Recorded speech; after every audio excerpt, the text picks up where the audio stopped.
All right, good evening and welcome to Futbol En Vivo on Club Deportes Season 2, Episode 13. We are every week on clubdeportes.com. Be sure to follow us on Twitter at Futbol Austin. That's Futbol Austin. Be sure to follow Club Deportes at Club Deportes. For all the latest and greatest sports news and commentary, you got to go to clubdeportes.com. I am your host, Eric McCoy, and I am joined by a man returning from a 2-week hiatus who is sure going to be calm and level-headed about Austin FC's 8-match MLS winless streak. It's David Alvarez. Welcome back, David. Thank you very much. It's an honor to be back. Are you happy to be back? I'm very happy. I mean, I missed the show. You missed talking to me, huh? Yeah. I missed the tough questions, I only ask the tough questions. Yeah. And but I really love watching the show and see how such a great guest we have. We've had a rotating cast of characters come in your absence. We had Adam Rebeck, of course, from the wonderful Capital City Soccer. We've of course had Scott from the False Nines. We've had a few. Unfortunately, there's no Jorge Chavez with us this week.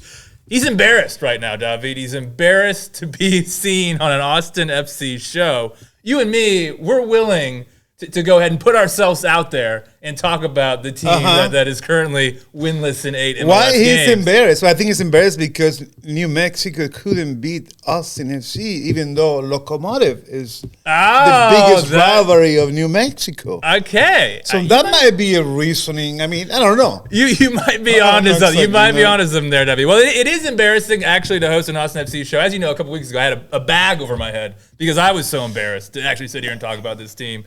But yeah, it's rough. It's not been good. March 11th. What were you doing on March 11th, David? Because that was the last time Austin FC won an MLS match. Well, I was pretty happy. I think I was at the game. We were such young men in those days. You were not. That game was in Salt Lake. So I was 54 then. Game? I was 54 then. You for were. Sure. You were indeed. Yeah. That's right. Yeah, it was a long time ago. It really was. But yeah, midweek hero Rodney Redes turned into Saturday's villain against FC Dallas as he was sent off with picking up a second yellow card with what was, I would say, a pretty clumsy challenge. So that happened. And after that, FC Dallas went ahead and scored in the 89th minute, courtesy of a Jesus Ferreira goal. He then took off his shirt, had a nice little celebration there in front of the... yeah, nice little celebration there for the Austin FC supporters. So 1-0 defeat for Austin FC to FC Dallas. Before we get into the highlights, Jerry, can we get the starting 11? I want to pick your brain a bit, David. It's been a couple weeks. I know. So I want to talk a bit about some of the starting lineup changes that Josh Wolf's been making. So as soon as Jerry flashes that lineup, get ready to answer some questions. I got some tough questions for you, David. There it is, right there. Okay, so Gyasi Zardes started this match at striker. Midweek, it was Maxi Rudy that actually scored for Austin FC. It is a rare occurrence, a striker scoring a goal for Austin FC. Were you okay with Zardes getting the nod in this game against FC Dallas, considering Rudy actually found the back of the net against New Mexico United? Well, but of course, yeah. Zardes is a striker that had, I think, 97 goals in the MLS, and he's about. I don't know the specific number, but he scored a lot. Okay, look at you with the stats. You've been doing some research in these past couple weeks, but huh? I'm not a problem because that's kind of expected, that I think we don't have it. For me, the big thing is Lundqvist, number 21, Adam Lundqvist. I haven't seen him in the starting lineup. For me, that's the new thing. Well, he's played the last few matches. Right. That's for me. I haven't been here. And I actually think he's played well. For me, and I got to tell you that for me, in that formation, he was the strongest of that formation. Yeah. Okay, so we'll get into the new formation, the 3-4-3, the new look formation for Austin FC, because I'm actually a pretty big fan of it. I'm curious to get your thoughts on it. But yeah, Lundqvist has been a new addition. What do you... But yeah, I mean, what can I say about Zardes being there? I mean, he has not shown anything, right?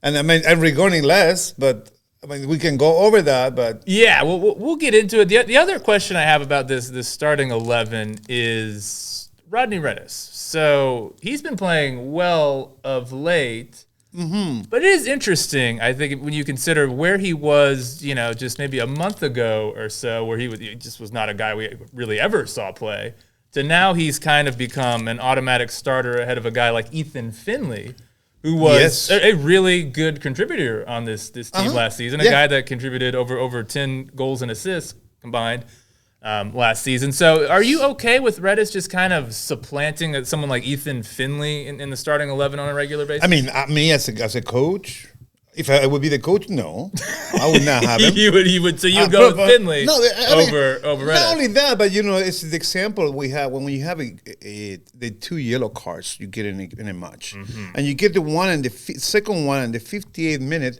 after you miss the ball. Like it was a pretty silly. He missed. He had the ball. He lost control of the ball. When he tried to get the ball, it was way too late. And it's just and then you saw that from Pereira. Also, remember last year when we asked him that question? Yeah. And that became an issue. So I thought something that already happened. The follies of youth. These are young mistakes, right? So I understand. Yeah, Redis is going to have those type of error, but it's up to the coach not to have him make that error in the 58th minute and have it sub.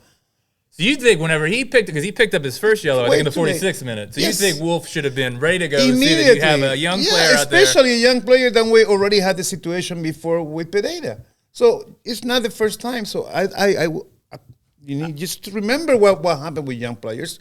Not to make those errors. I think you bring up a good point. I know whenever I saw the starting 11, I've been a pretty big proponent of Rodney Redis playing on this show. People have laughed at me for some of the positive things I've said about Rodney Redis. Probably, I've laughed at it. You probably have. You probably have laughed at it. But so I wasn't necessarily upset to see him start, but I think in hindsight, when you see that mistake, it's like, that's a mistake that a young player is going to make. I don't see, maybe he would, but I don't necessarily see a veteran like Ethan Finley making a similar error like that. And that's when the candidates are really quick. If you get a yellow card, you're going to be a candidate to be replaced. I mean, that's the bottom line. Yeah, I think that's football 101 right there. Yeah. So just get him out of there. Like, get the trouble out of there. And there he is. There's the man of the hour right there, Rodney Redis. And he has been contributing. He's mature. Last game, the goal. He had the goal, the beautiful header. Then he had the assist. He's contributing. He's definitely. He's been good. I mean, you cannot. It's definitely somebody that's helpful, and other players might be ahead of him. Yes, I think they might be ahead of him, but so far he's a contributor. But there's other areas in the field that I think need to complement. I think that's the bottom line, and when to do those changes.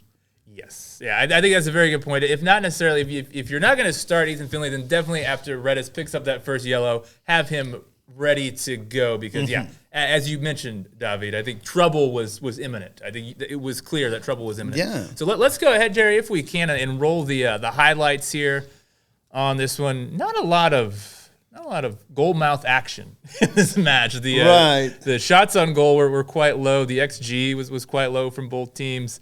But there's the fancy little 3-4-3 starting 11 there from Austin FC Dallas, of course, in their customary 4-3-3 shape. Well, without Arriola, which was at some point he was a liability for me as the captain. I think he was at the level of Rigoni. You think that, which is a low level? Exactly. It was very low because he had 3 chances, like 3 clear chances, and he missed them. Arriola did for Dallas. I mean, and this was a great pass. Who played that pass, David? Who played that pass? It was Rigoni. It was Rigoni that the guy you've been but that was awful because Zardes controlled the ball and he hit it to the wrong corner instead of putting it on the right side. And here that was a yellow card and a foul because Cascanti took that guy off balance, took the Dallas player from off balance. You can see it there. So you clearly. Think it was a yellow card? Look at 1, hit 2, hit 3. He's lucky that Obrian stayed on his feet. And he couldn't get him. Yeah. He couldn't get him. It should have been a yellow card for Cascante. And it was a beautiful cross too.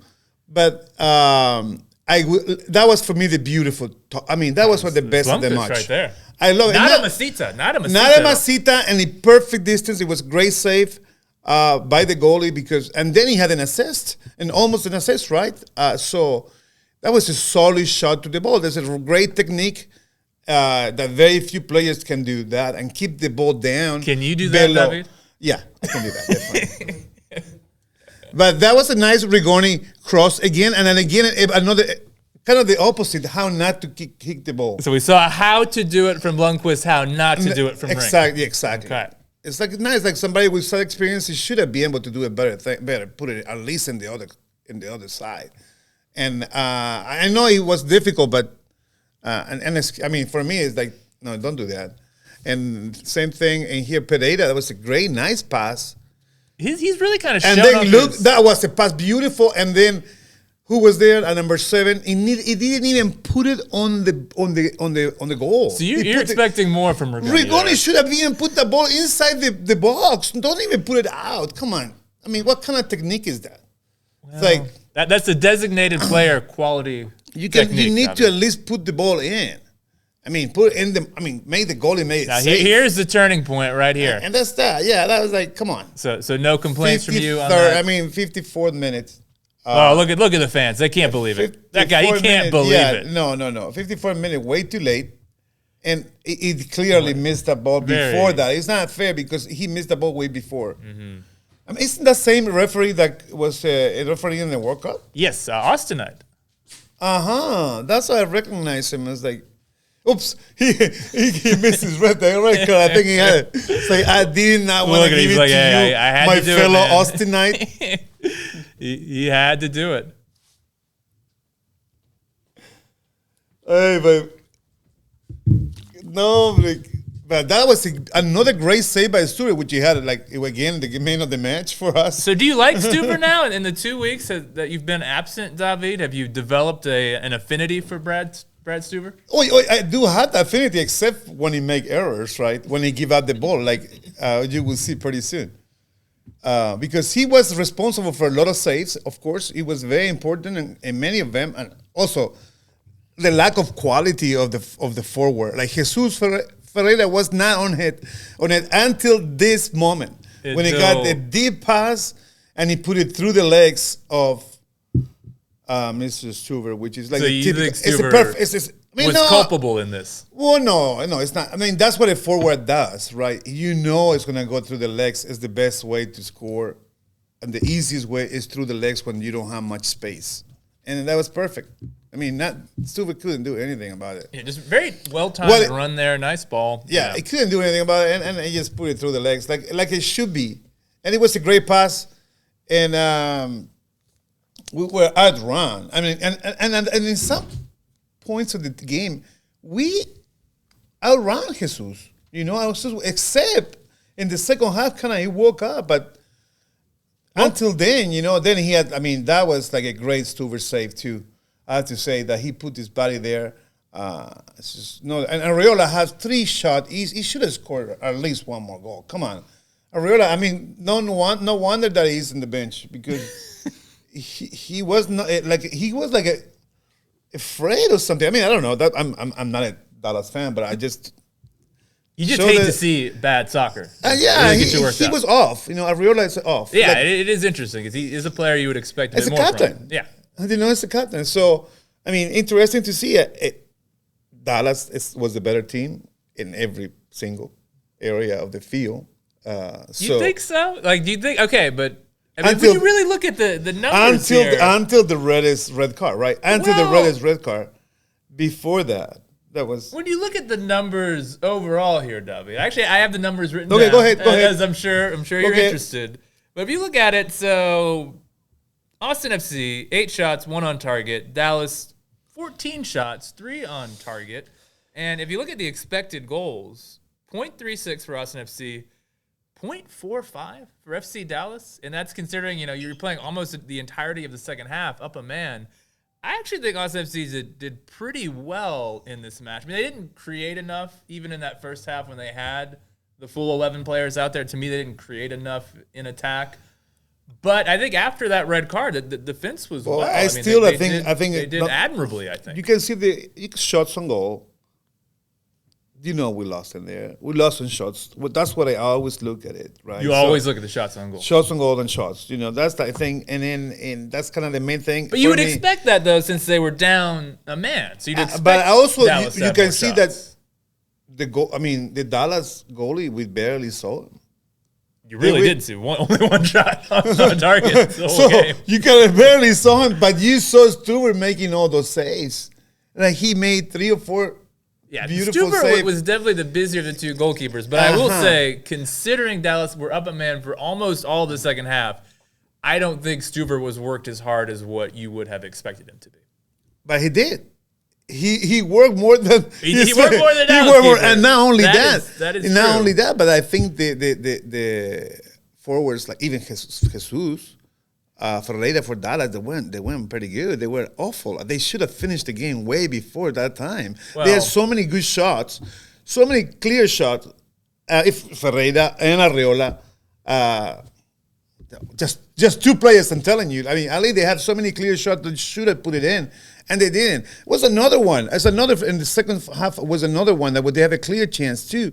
And the runaway when the ball hit the crossbar, right? When it should have been Cascante, yellow card. So they had plenty of chances.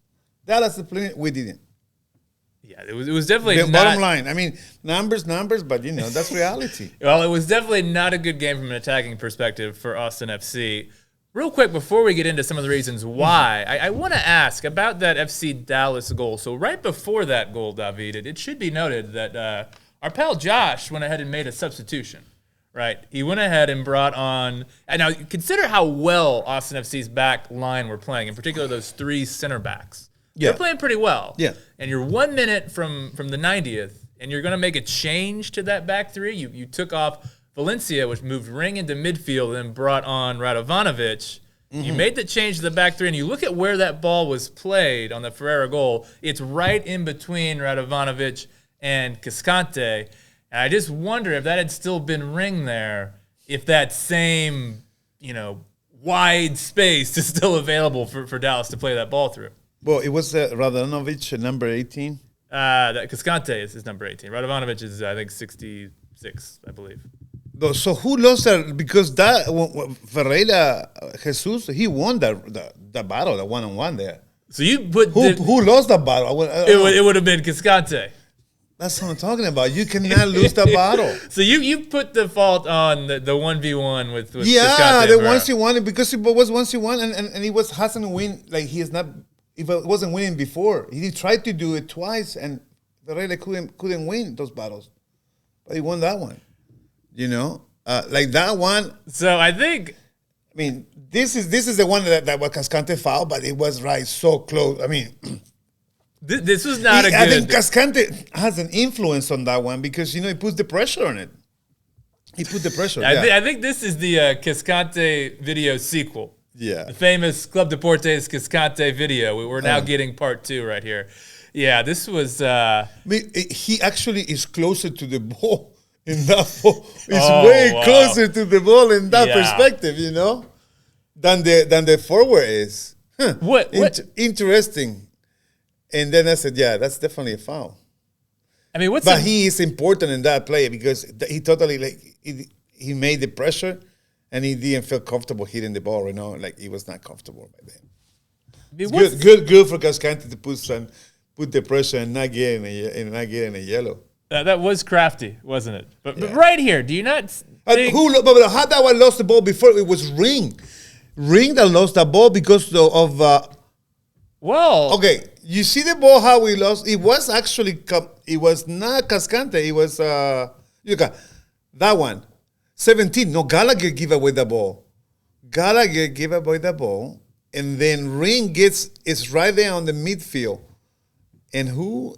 is running away, and then it's Radovanovic, right? Mm-hmm. Radovanovic is on the left of Cascante. So he went through both of them. Yeah, that's what I was saying. The ball went in between. You're right. Ring is in midfield because you moved him from the back 3, which was working quite well. There, he should have shoot the ball from in the right with the right at the. He stopped the ball, and then he did the left and the right. He wasted so much time that forward. Like he should have put it in. So this looks like another Cascante blunder that we're highlighting here. He's trying just not to have a handball, But here is in this pass, it should have So been. he allows Oberon to kind of get free in space there. But look, it should have been oh my God, he should have hit it right away with the right. He waited. He tried to control the ball, the forward. I mean, that was. So you have a lot of issues with how FC Dallas shot the ball. I thought the issue with this Dallas, they weren't good. They were missing easy chances. Easy chances, they should have put it in. Like, we give him so many easy chances. But kudos that the fact they're not that good. You know? Otherwise, it would have been miserable nights. So thank you, FC Dallas, for not being good. Arriola was awful. And Jesus, until the goal, was pretty bad, too. You know? I think we were doing a good job. I mean, Austin was doing a good job in the first half, yes. And we didn't do that, but we were looking okay. I thought, for me, it was like, oh my God, this is happening. We're making it happen. And I was like, no, I don't believe it. So I took a break. You took a break from watching the game? Yeah. Well, I had to finish the grill. I had to start my grill. So if I ask you a question about something, you just don't have any idea what I'm talking about, I'll know what you were doing. I'll know why you don't know I was grilling, and then I heard the goal from. I missed the Dallas goal. So wow, you thought everything was under control. You thought everything was perfectly okay. When I came in, I was like, "What?" Well, I'll tell you what happened. I think FC Dallas, really played in Austin FC's hands in this match with how they approached it. Whenever they went, when Austin FC went down to 10 men, the second half, FC Dallas, they decided to go ahead and push their wingers really wide, push their attacking eights kind of up into the space where the wingers would be, and kind of create a front five. Yeah. And Austin FC were playing with a back five, and I thought it just kind of canceled. The two teams were just kind of canceling each other out. I thought the way FC Dallas approached their tactics with Austin FC down to 10 men actually played into Austin FC's hands, which kind of brings me to the 3-4-3, David. So you alluded to earlier that you're a fan of this new look formation that Austin FC has trotted out here. The 4-3-3 was the one I admire, but not lately. But it's a 3-4-3 that Austin FC are playing right now. You have the three center backs, the wing backs out wide, two holding mids. I never say good things about it. So you don't like the 3-4-3? I mean, depends who's playing, right? Depending who's going to be in the field. So, yeah. But it doesn't matter. Yeah, Because I actually think with this 3-4-3, I think Austin FC look more balanced than they've looked in quite some time. Because you're able to get those wing backs high and wide to stretch the opposition. Yeah. And then the Austin FC aren't getting blown up on counterattacks in the way that we've seen them previously. When the fullbacks are getting forward in the back four, Austin FC often are leaving a lot of space in behind for teams to attack into.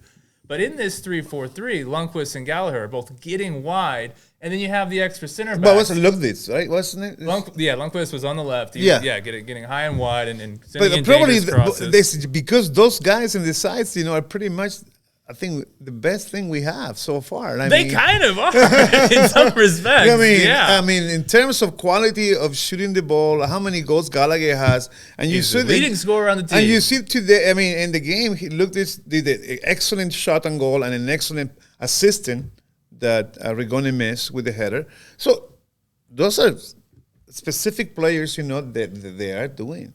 They're being a part of the team. I don't know about the formation. Yes or not. It could be good. I'm with you. It shows that this.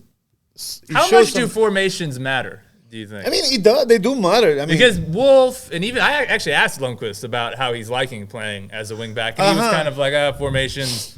They don't really matter. Yeah. And as a coach, do you really preach formations into your players? Like me? Yeah, you. Are you this is where you're supposed to play. We're going to do a 4-3-3. We got to adhere to these principles. It's 4-3-3. You're a 4-3-3 guy. Well, I'm more attacking. Usually a 4-3-3. But when I don't have three attacking, I'll move to a different formation, with the two on top or even one on top and just put a bunch of five midfielders, right? Okay. And one forward. But formations do matter, though. Yeah, they do matter. But, it's just matter in terms, at the end of the day, it's what plan do you have for that game? Because Pep Guardiola had once said that formations are just telephone numbers.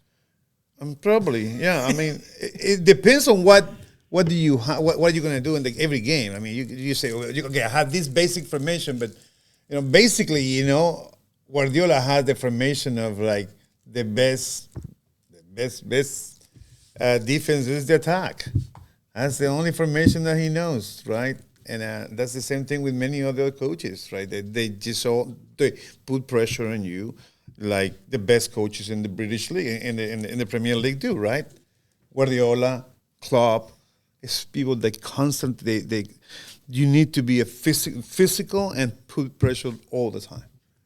That's the bottom line, and I don't think we can do that, right? Well, it's not working out well at the moment. So let me ask you about this attack, and I think one of the big issues with this attack right now is that it's just not getting goals from its strikers, whether that be Maxi Urruti or that be Gyasi Zardes. Urruti, I guess he can score against USL teams, not really working against MLS teams. But with Zardes in particular, I want to ask you, David, because you said this is a guy that's got nearly 100 MLS goals. This is a guy that 97. Has had a lot of success in his career. Yes. So his struggles with Austin FC, are they his fault, or are they how he's being played in this team?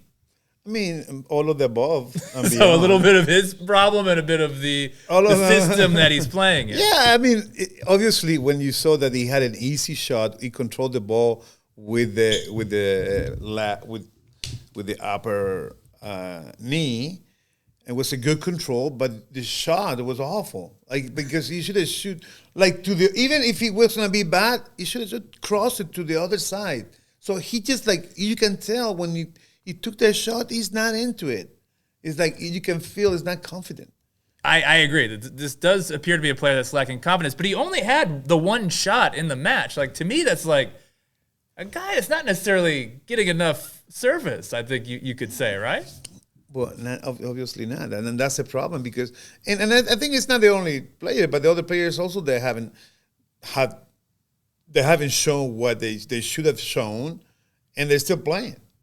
Right? So, who are you referring to, David? No, I mean, I'm just saying in general. Is there a specific player that you have in mind right now? I'm talking about in general. You know, in general. In general. No one in particular. Okay, but here's the thing. So we've had on this very program, in your absence, David, we had a couple of guests on. Yeah. And the first guest was Adam of Capital City Soccer. Yes. And Adam seemed to suggest the issue is that Zardes is just old right now.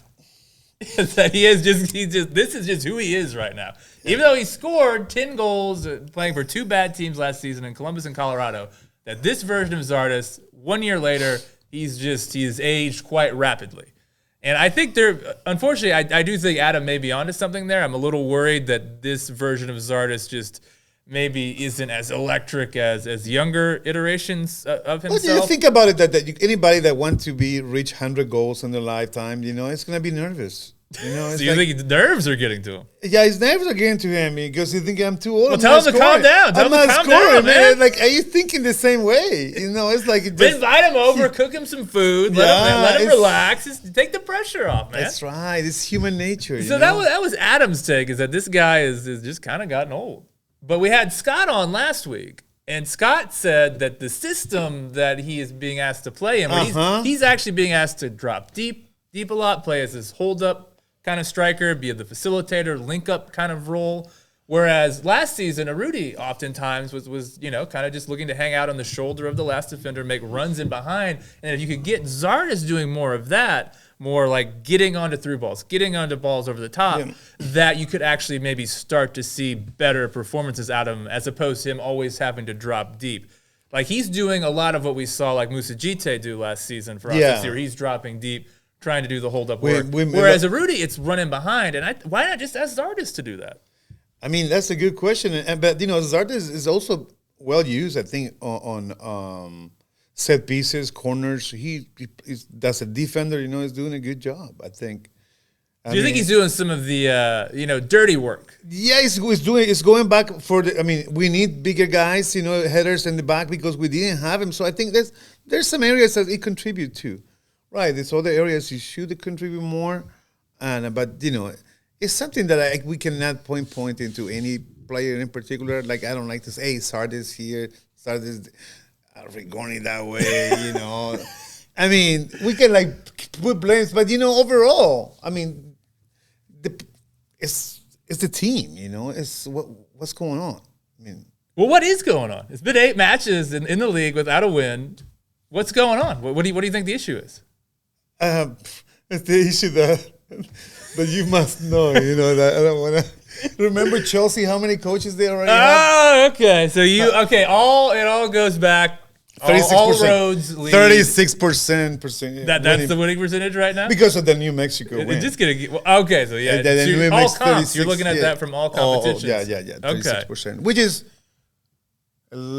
Potter's. It's better than Potter's when he got hired, but you know. Well, that's not exactly a strong vote of confidence right there. I don't think. But any credit to Josh Wolf for this formation change and kind of I look at that. Well, definitely. Yeah, I think he's kind of thinking outside of the box a bit. And yeah, you have to an extent. It's because you have to because you don't have your players. You don't have your Drusi is hurt, and then you have Fagundes still on the bench. So players that are part, like integral part of what Austin FC success has been, they're not playing. So yeah, of course you need to bring back something, and he has it done for the good. God, you call it last time.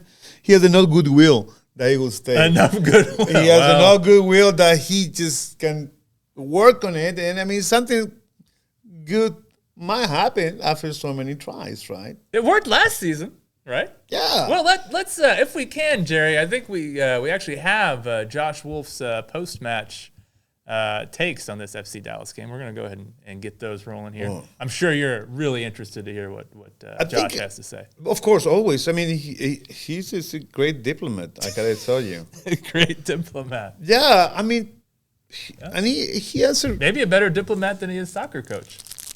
I mean, you need to ask a diplomat about that because a politician will let you know. Remember when we talk about what to do? I think Jerry's got it. It's good to go here. In the meantime, I heard Adrian Heath is in a lot of trouble in Minnesota right now. Wow. Adrian, have you heard that? Right? I saw they just had a tough result this weekend. Yeah. That he's. Okay, I think we should be good to go now. It's a disappointing result. Obviously, you're at home. I think the circumstances changed quickly with the red card. I think the first half was combative, competitive, back and forth. I'd say we had the better of the chances. It'd be nice to come away with a goal in that first half. We created enough pressure. They had a chance, I think, in transition, which again, we got three guys on the line. We got a guy fronting Ferreira, and he's able to get off. But again, I thought the game, all in all, was solid. The red card made it challenging for us. It makes the next 40 minutes really, really complex. The guys' ability to now hang in, grind, make it difficult for Dallas was very good. I think it was quite clear. It was challenging for them to generate chances. Obviously, you got to sit low. You're going to absorb a lot of pressure, and we did that. A couple chances here or there to get out on the break. That's how you're going to have to look at the rest of the game. It's a disappointing, 2 yellows for Rodney in the second half. There, the first, they're both yellows. So it's the correct call is that he gets 2 yellows and he takes the red. It just puts us in a bit of a bind. But again, there's a personality and character that I think we're all proud to see. It's just disappointing. You're at home. This is a place we want to obviously get 3 points. We need to get 3 points at home. This is become a little bit of a problem where we're not generating enough wins at home. But performance overall was solid again, and we got to build off of that. Games come quick again, so Seattle will be ready on Wednesday, and we got to let guys obviously recover from this. And we got 4 days till that game, so this is we should be able to recover fairly well. And the key for winning? Scoring goals, consistency. I think the opportunities are there tonight to score goals. You go down a guy, it becomes challenging. But the first half was, again, limiting to them for the most part. And I think we generated some decent chances. But you got to score goals. At home, on the road, it doesn't matter. So I think for us, that's a big part of it. Going to Seattle or playing home against now our next games, it's important to gather points. I think urgency is always something that we have in each game. The only thing we can really concern ourselves with now is the next game, and it's the most important one. So we'll prepare.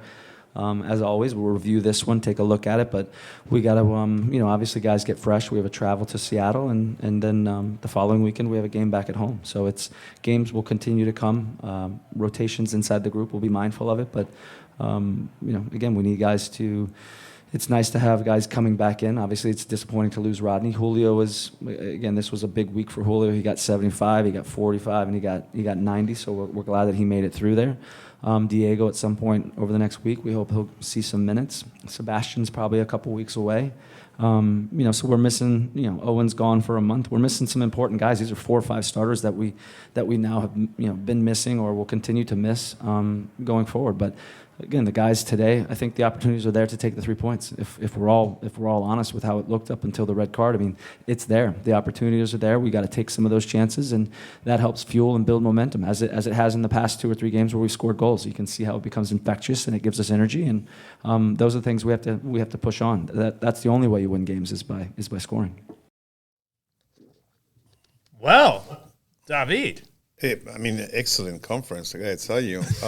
So you're impressed? I'm very impressed. I mean, Mike, what else can you do? It's important. Do you agree that with Wolf that the team's showing urgency right now? Because I'm not. I mean, I don't know. I didn't hear that. Did he say that? He did say that. Oh, but what? Their urgency to score goal is goal scoring and consistency. I think those were the 2 main words that I heard from him. You'd agree with that? Okay. Yeah, I think that's the main thing we need to do, but I haven't seen any of them. It's one thing to say that you need to score goals. It's another thing to actually score them. And another thing is to be consistent. And right? another thing is to say... We can say we're consistently bad. We're consistently... they're consistently not winning. He's right about that. Yeah. They've been consistent. You can say something about consistency. Yes, you're right. So anything there that makes you... Well, I think not much you can say. I mean, you can say, okay, I have a very weak team, and with all the five starters are not going to be playing, so we need to deal with it. I mean, that's professional football. It's about every single team has to deal with the same situation. Yeah, there's a lot of teams that are missing players either through injuries. There's other teams that have players at the U20 World Cup. So teams that barely have players, so that's what you need to deal with. The only thing you don't have to deal with is just no second division. That's the only thing you don't have to do. That might be a good thing that there's no relegation in MLS. Can we get the standings, Jerry? Do we have the MLS standings? Because it's not pretty viewing right now from an Austin FC perspective. Well, it hasn't been in a while. No, it most certainly hasn't. So there are Austin FC. You got to go all the way down to 12th place. Nice -7 goal differential, just 2 wins in 11 matches. That is a rough start. I mean, there's been a lot of talk about Sporting Kansas City, how rough of a start they've been off to. Yeah. Look at it. They're just 1 point back of Austin FC. The Galaxy, but don't their worry. Fans are boycotting. They're just a point back of Austin FC. A win against Seattle will put us 3 points ahead, almost above Minnesota. Well, the thing is, here's the thing. Yeah, it will be above Minnesota. We'll be on the playoff with a win over Seattle. Be positive. It is okay. That is one way to look at it, Tommy. What has happened to you in the 2 weeks you've been gone? All of a sudden, you're Mr. Positivity. You've really gotten getting away from the pressures of the Club Deportes studios. I was trying to get into therapy, and say, hey, you gotta be more positive. No. So you go to therapy and talk about Josh Wolf. He's like, I'm just so mad at this Josh Wolf guy. No, but I mean, if you're gonna be doing that job, I mean, he is not. I mean, the other teams are looking really bad. LA is looking awful, and Kansas City is looking awful. But then you have to say what the other team, and the other side you have, of course, Minnesota. I would say Adrian Heath is in the hot seat. Well, would you trade Adrian Heath for Josh Wolf? Immediately. Not even up for question. Yeah, he knows Austin. He knows the city. He knows the weather. He has done. He knows Futbol En Vivo. He's known with Futbol En Vivo. He's a guest a couple times with the Austin Aztecs, and he has a similar. I would say a similar, approach, but he has been affected by a lot of injuries too. Last year, especially too. So, yeah, it's hard for teams, to be dealing with, but you have to deal with the situations, because it's going to happen in the middle at the heat of the season. I would say, right. Yeah, and I'll say this. For the most part on this show, I've been pretty consistent with saying Austin FC are not really in danger of missing out on the playoffs this season. I think there's just too much talent on this team to fall below 9th in the West. I'm starting to get a little concerned, David, because if this team doesn't find another goal scorer whose name isn't Sebastian Driussi, Or Gallagher. Because I don't know how, if you can really rely on a defensive player to be, scoring the kind of goals Gallagher has scored for the entirety of the season. We're depending on I think Stuver, Zardes or Arucci, and most likely Zardes, needs to start scoring goals. Like, that's what needs to happen. Well, it needs to happen. We need to score goals and be consistent correctly. Exactly. It's one thing to say it, though, David, but it's another thing to actually put it into action. And putting it into action, that's been the problem for Austin FC. So let's go ahead, David. You've alluded to this match, Seattle. And you were saying if Austin FC get 3 points, we got nothing to worry about. Look at where they'll go in the standings. We're still in the playoff. We'll be in playoff pretty much. Now, again, it's one thing to talk about beating Seattle. It's another thing to actually do it. Seattle are a very, very, very good team, David. They are. Yeah. Let me just take a look at some of the numbers here. I thought I'd written They're really good. But they're very good. They're really good. You got Jordan Morris with 8 goals. I wrote that down. So Jordan Morris just on absolute fire right now. But you have on the bench, don't you have Rui Diaz on the bench? You've got all kinds of players. You have this is a loaded team. And their most recent match was a 1-0 win against Houston. And don't even be fooled by that scoreline. They absolutely smashed Houston. If you look at the expected goals, it was 1.8 expected goals to 0.4 for Houston. That's all Houston could muster. So this is a good defensive team. So I think they have a chance to qualify for the playoff. I think Seattle does. I think that's a safe bet that Seattle will be in the and the they're in playoffs. the top of the Western Conference. So, but specifically, David, Seattle's next game against Austin FC, who wins this one? I want to get a prediction from you. We got 2 matches to predict this week. Okay. Who wins? I think it's going to be Seattle. It's going to be Seattle. Do you have a scoreline? It's 3-0. That's exactly what I was going to say. 3-0 Seattle. I don't like Austin FC's chances at all in this game. And look at that, 18%. 3-0. That's the win probability for Austin FC right now. Wow. 18%. That is low. That is very low. Wow. Now, hey, this is a weird league. Anything can happen in MLS. Sporting Kansas City just went It's 11 with 11. It's 11 against 11. It's not. I mean, unless somebody get a red card really early, but hey, it's 11 against that would 11. help if Seattle wanted to pick up an early red card. That would be very beneficial to Austin FC's cause. But yeah, I just this is not a very. I mean, what can you do with the weather? I mean, the weather there is going to be probably wet. I don't know. I'm thinking about how can you do something about it. I mean. Trying to have the weather play get there. your favor? The team should go early there so they can adapt to the environment. It's a pretty quick turnaround to play Saturday night to then Wednesday, and you played last Wednesday. So there's a lot of games. Yeah. There's a team with injuries, and the depth of the squad is really being tested right now. And I don't know if there is a lot of everything depth on is this being team tested at the moment. right now. Yeah, but most certainly is. So that's Wednesday. Coming up at Q2 Stadium this coming Saturday, David. Toronto FC are visiting. And Toronto not having a very good season to this point. They are dead last. That's what I thought. In the East. Dead last. Now, I think a couple of caveats are in order here, though, because... But Chicago is usually there. But Chicago is usually in last. But this Seattle team, a very good coach, Bob Bradley. Perhaps you've heard of him. Very good coach. And perhaps you've heard of a guy named Lorenzo Insigne. You familiar with that guy? Yeah, Napoli, ne? Yeah, yes. Napoli, star. Yeah, absolutely. Qualified to the Champions League, I believe so. For this season, he qualified the team. Yeah, he's a very, very good player. Federico Bernardeschi also is on Toronto FC. So wow. A couple of Calcio guys on this team. So struggling, but they do have some big names and some names that could really hurt Austin FC. Yeah. How do you see this one going?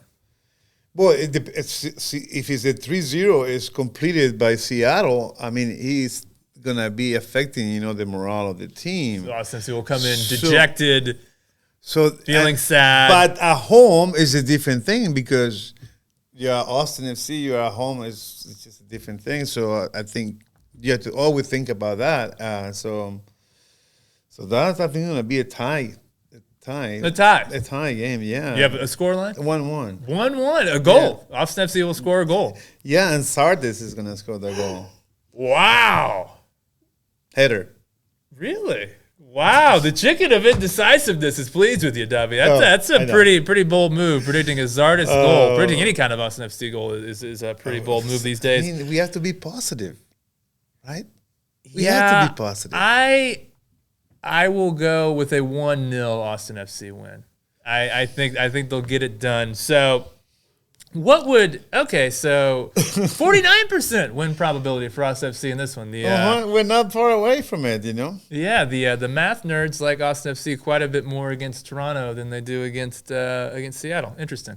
So yeah, I definitely think that this week, what would constitute a good week for you in terms of points? Like Austin FC away to Seattle, at home to Toronto. Do they need is 1 point? That's what you're predicting. So you would consider that a good week. 1 point. 1 of 6 would be good. Yeah.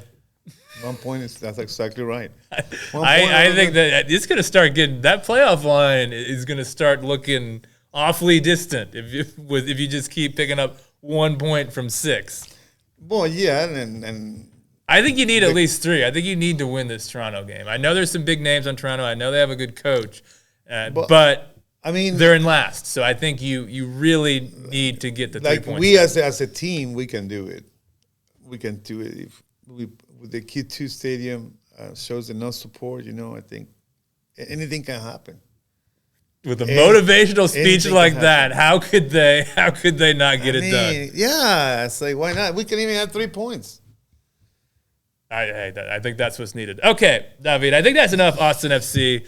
It's just you and me this week, so let's have a little fun. Okay. You want to talk a little Champions League? Yeah. The Champions League is coming up tomorrow. The return. You want to sing the Champions League anthem? The Champions League, the Heineken one? What? The Champions League anthem. No, I'm not a singer. You're not a dancer, not a singer. No, I'm not a singer. Yeah, that's right. So I'm trying to. I think coming up tomorrow, I believe, is the Inter Milan versus AC Milan. Mm-hmm. Inter won the first leg. San Siro. Yeah, San Siro. Don't have to travel far for the second leg. Well, they have to go from the San Siro to the Giuseppe Meazza. Yes. And the Giuseppe Meazza to San Siro. Yeah, that's exactly what's going to go on. Any chance for AC Milan in this one, David? Very, very, very small chances because like AC Milan came from losing a game, in La Liga Italiana, and they haven't had a very consistent 5 games. Unlike Inter has been undefeated. They're on a roll right now. They are looking really good, and they beat him. And the Giuseppe Meazza. What a first 20 minutes of that game from Inter. I mean, they came out of the blocks just and it could have been more. It could have been more. I don't know. Leao wasn't there. I don't know if Leao will be back for Milan. I think it's a pretty big doubt that he'll be back for that game. But that's a huge miss. It's a huge miss. It's a huge miss for Milan because he's the creator of most of the danger. But Milan, Inter is doing a great job. Lautaro Martinez, Correa, Dzeko. What a goal from Lukaku. Hey, he's actually playing a bit better of late, Lukaku. He's had a rough season, but he's starting to get into form at the right time. Lukaku is being like the star. He's actually the starter over Lautaro and over Dzeko. He's always starting. Lukaku is. Even though Lautaro keeps scoring more goals than anybody else. Lautaro Martinez he's having a... So Inter is really in a role. I predict that Inter is going to win this, and on Wednesday... obviously, Man City is going to beat Real Madrid. Whoa! Obviously, Man City is going to beat Real Madrid? Yeah, because... It didn't happen last season. I predicted that Manchester City would win everything. So because you predicted it, it's obvious. Yeah, for me. I mean, for my selfish own opinion, yeah. But I mean, he has to win because, it's going to be harder for Real Madrid to get back. Even for the same reason, they don't have the same consistency.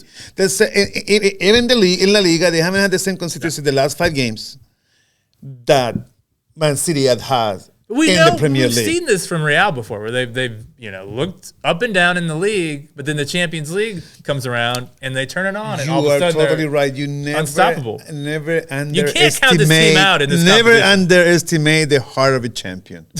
That's true. That is And I give it. very I give you very that. true, Dub. That's why we have you on the show, because you have little nuggets of wisdom just like It's that. true. I mean, you never underestimate a champion, and it's true. But as somebody that already been predicting that Man City is going to win everything, You haven't. You've been saying that for a while. yeah, for a while, for a It long looks while. like they've got the EPL locked up, because Arsenal the 3-0 against Brighton, not good. Remember what as you guys apologize.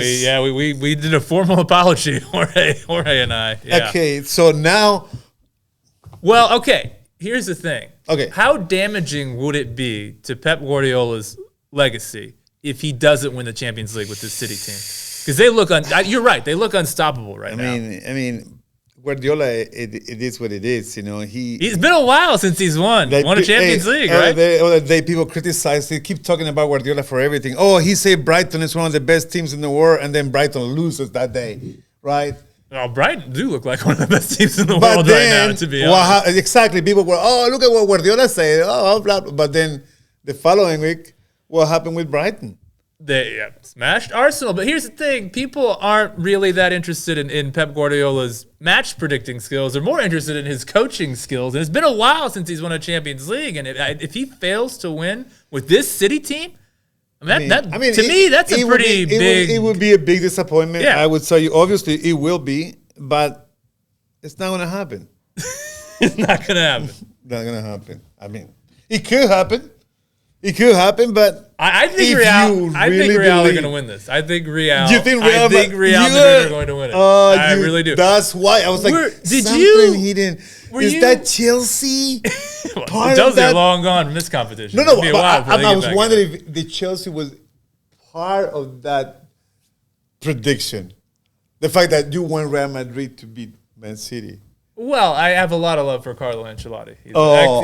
He's won a Premier League with Chelsea, of course. So I have. That's what you I have was like, Antonio yeah, Rudiger in Real Madrid. He was great against Holland in the first leg. Rudiger.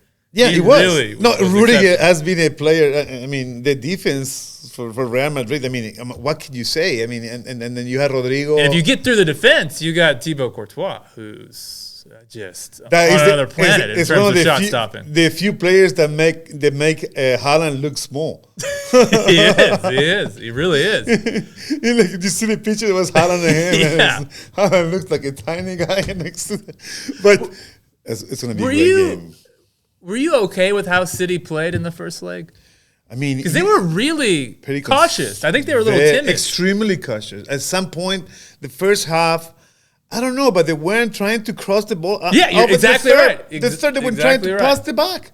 Pass it. I was The, like, the what? passes were very safe. They were not taking a lot of risks in possession. No many chances. They weren't taking any chances up in the final third. Mm-hmm. And then you're right. I was like, ooh. And the De Bruyne goal came out of nowhere, really. It came out of nowhere, but it's something like they kind of practice all the time, right? See, they always do that. I mean, and the funny thing about the De Bruyne goal, it was gorgeous, beautifully hidden. Like the ball was beautiful as Vinicius was. You know, it was like, oh my God, two gorgeous Those were goals. two incredible goals. Oh right? my God, they hit We it had a so real treat there. beautiful. Yeah, we got a treat. I mean, can I tell you, like gorgeous goals, but at the end, Real Madrid was pretty close, was very close. But yeah, it wasn't. It didn't look ugly. It looked a little bit ugly from City point of view. It from was Guardiola not point of view. not one of City's better performances of late. Let me ask you But before next to some errors by Kroos too. He made 2 or 3 unusual errors for Real Yeah, Madrid. it wasn't a Toni perfect Kroos. game from a Real perspective Yeah. either. I don't think Benzema was necessarily at his best either. No. I think he had kind of an off match. But if it is either City or Real, I think whoever wins this match is going to be heavy favorites in the final, if it is Inter that get through against Milan, would Inter have a chance against City or Real Madrid? I think Inter has definitely a chance. So because people are kind of writing off those two teams as like, this is the real final, City versus Real. But I actually think that Inter team is pretty strong, and would be capable of upsetting either City or Real Madrid. It's definitely true. And it's a team that's been building since last Champions League. Yes, right? They've been building for a while. Even you go back to the Antonio Conte team. This is a team that similar. Simone Inzaghi had similar style to Antonio last Conte. year they have Alexis Sanchez, Arturo Vidal were playing. Yes, the famous Chilean duo. Was right, on that and team. then one is doing really good. I mean, Alexis Sanchez he's really playing well at Marseille. And Marseille, and Vidal is about to probably go to a different team now. And he's not playing that good at Flamengo. Kind of has some problems right now, where he goes. It's age, Age catches up with you, doesn't it? Yeah. It's undefeated age. But definitely Inter is a very, and Lautaro, I mean, for me, is the best striker in the world right now. I think Lautaro Martinez. Really? Best in the world? Better than Haaland and... I thought so. I thought so. That's quite a bold claim, David. Well, I mean, I know Haaland is great and everything, but you have to see. So you think kind of the all-around game but for the Inter with before, like Lautaro has been scoring, and I predicted the only thing I got wrong in the World Cup. I thought Lautaro was going to be the striker because the way he was playing, right, and then. Julian Alvarez took over, and Lautaro was on the bench. They saw the name Alvarez and said, "We got to play him. They got to play because he's my cousin. Right? He's David's cousin. He got to play." But Lautaro is also my cousin too. But he's showing lately. He put almost every ball he put in the net. It's like every 3 balls he put 99% of those balls in the net. He's just a magical striker with like. I don't know so many people had that rate of accuracy like Lautaro does. So, do you think he'll stay at Inter, or do you think he'll come to the Premier League at some point? I mean, when you are at Inter, you are in the top of the world. I mean, what else you got? You can choose where you go. I hope he stays at Inter. I like to see a strong. I love that we have 2 Serie A teams in the semifinals of the Champions League. I think it's a wonderful thing. And you have 2 in the Europa League too. Roma and Juve are in the and that's shown like after all the Juve crisis that Italy has to go through. It's coming back from it. I mean, at some point, like who wants to go to play at Italy? Like Mourinho did at that time, but then he made the Italian league, the Calcio, a little bit better, Well, he won a Champions League. That's their last Champions League was Mourinho, Inter. But right now he is about to not close to make the Euro. I mean, Mourinho is like it's keeping Roma like I don't know, man. It's keeping it up to pace, but he's in danger of not making anything. Well, I mean, he could also win the Europa League. That's right. So it's right there for Jose. Yeah, that's Joe Mourinho for you. We can go to a PSG too, right? Well, that is a rumor that could happen. He already said no. Said no. He might want to consider that because I think that might be a step up from Roma. So, anything. Before we go, I want to just talk a little Premier League. So it's pretty much done and dusted, as we alluded to earlier. Arsenal losing 3-0 to a very, very good Brighton team. I'm with Pep Guardiola. I think that is one of the best teams in the world right now. De Zerbi's Brighton are sensational. Arsenal, though, very young team. Really, this season, finally, after a rocky start under Arteta, really seemed to hit their stride. Do you think next season they might be able to actually get over the hump and win the Premier League, finally, for the first time since the Invincibles back under Arsene Wenger in the early 2000s? Could next season be their year? I mean, it could be, but since I think Man City is still going to be there, it's going to be hard. Well, here's the thing that I think, David. What? I actually think this was. I think this is still going to be a good Arsenal team next season. I think they'll probably still be a top 4 team, qualify for the Champions League. I think this was City in a transition season.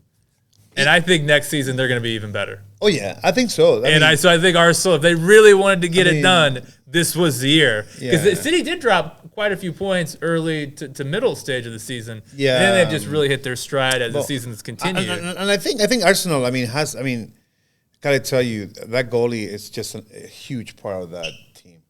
You think so? What's his name? Ramsdale? Ramsdale. Oh my God, that guy is like 1.5 player. He's just an amazing player. He's so calm, so secure. He just gives you such security in the back line that, building, you can build from that. You can build from Martinelli. You can build, from Saka. Is an incredible player. Odegaard. Odegaard. You can build. And it just, Xhaka, I mean, is still. He's playing well, but I've never been a huge Xhaka fan. But he's having a good season. These leadership skills are the one that keep him in the team.